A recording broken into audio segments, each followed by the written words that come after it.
Hello friends, तो स्वागत है आप सभी का टाइम टू स्टडी पे। और आज है दिसंबर 23 और आज था बिहार बोर्ड क्लास 9th और 11th का हिंदी और संस्कृत का एग्ज़ाम। तो हम यहाँ पे रियल पेपर लेके आ चुके हैं हिंदी का।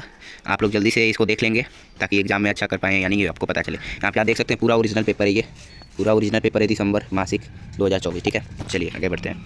यहाँ पे वैसे 1 से 30 तक प्रत्येक प्रश्न दिए गए हैं, जिसमें से आपको किन्हीं 25 प्रश्नों का उत्तर देना है और एक प्रश्न 1 नंबर का है। ठीक, तो पहला क्वेश्चन उ वर्ण का उच्चारण स्थान है। उ वर्ण का उच्चारण स्थान ओष्ठ हो जाएगा, यानी कि डी।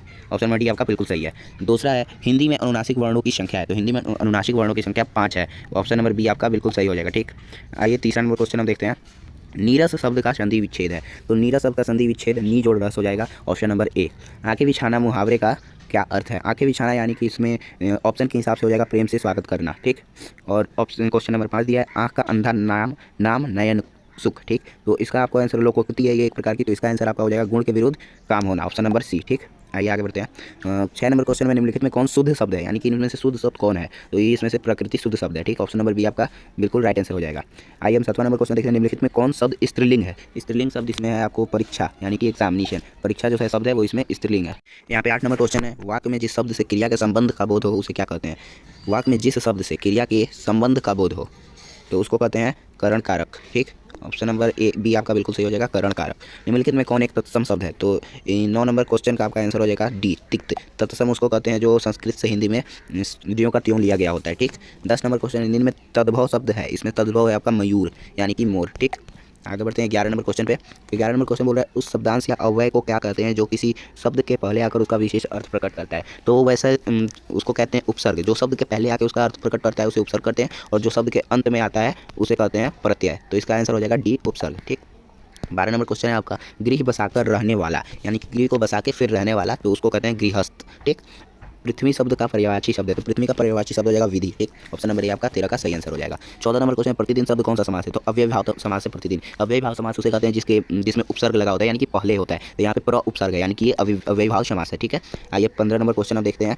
1876 ईस्वी में किसने पटना नाटक मंडली नामक नाट्य संस्था की स्थापना की? तो केशवराम भट्ट ने उस नाटक मंडली संस्था का स्थापना किया था। ठीक, 16 नंबर है विद्यापति के समकालीन किस राजा के काल में पटचित्र कला को विशेष विकास मिला है? तो इसका आंसर हो जाएगा आपको डी, राजा माधव सिंह के इसमें काल में। ठीक है, 17 नंबर क्वेश्चन है निम्नलिखित में बिरजू महाराज की कौन शिष्य एक अंतर्राष्ट्रीय ख्याति की नृत्यांगना है? यानी कि बिरजू महाराज की कौन सी ऐसी शिष्या है जो अंतर्राष्ट्रीय लेवल की जो है वो नृत्यांगना है? ठीक, तो शोभना नारायण इसका सही आंसर हो जाएगा, option number D.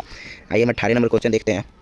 18 number question ठीक से देख लेते हैं हम। 18 नंबर है रेल की प्रगति किस तरह से हो रही है, इस सच को गहराई से जानने के लिए लेखक शायद शरद जोशी कहाँ जाने की बात कहते हैं? तो लेखक शरद जोशी रेलगाड़ी के डिब्बे में जाने की बात कहते हैं। 19 नंबर क्वेश्चन है आपका निम्नलिखित में किस शीर्षक कविता में कवि ने महानगरों में काम करने वाली घरेलू नौकरानी की दुख भरी मौत का चित्रण किया है? तो निम्मो की मौत पर। ठीक है, तो निम्मो की मौत पर उन्होंने। आइए हम 20 नंबर क्वेश्चन देख लेते हैं। रुको बच्चों शीर्षक कविता के अनुसार तेज चाल से चलना किसका प्रशिक्षण का हिस्सा है? तो यह पुलिस के प्रशिक्षण का, सॉरी ये थोड़ा हट गया, पुलिस के प्रशिक्षण का हिस्सा है तेज चाल से चलना। ठीक, 21 नंबर क्वेश्चन है कवि मंझन के अनुसार प्रेम के कारण जिसने मृत्यु को प्राप्त किया उसके लिए मृत्यु का फल किसके समान हो गया? तो अमृत के समान हो गया। ठीक, आगे चलते हैं 22 नंबर क्वेश्चन पे हम। 22 नंबर क्वेश्चन बोल रहा है लेखक अनुपम मिश्र के अनुसार किस रेगिस्तान का वर्णन कलेजा सुखा देता है? तो थार रेगिस्तान का वर्णन कलेजा सुखा देता है। 23 नंबर क्वेश्चन है आपका टॉल्स्टॉय के घर में शीर्षक पाठ के अनुसार यासनाया पोलनाया गाँव किस देश में है? तो यहाँ पे रूस में है टॉल्स्टॉय का यासनाया पोलनाया। ठीक है, आगे चलते हैं 24 नंबर क्वेश्चन है आपका मेरा ईश्वर शीर्षक कविता में कवि किसके अस्तित्व पर प्रश्न चिन्ह खड़ा करता है? तो ईश्वर के अस्तित्व पर प्रश्न चिन्ह खड़ा करता है। कवि केदारनाथ अग्रवाल रचित पठित कविता में विद्या की खेती का क्या अभिप्राय है? तो विद्या की खेती का अभिप्राय है जन जन को शिक्षित कराना। ठीक, आगे बढ़ते हैं हम 26 नंबर क्वेश्चन में। 26 नंबर क्वेश्चन बोला है आर्य रवि की सवारी शीर्षक कविता में राह में खड़ा भिखारी किसे कहा गया?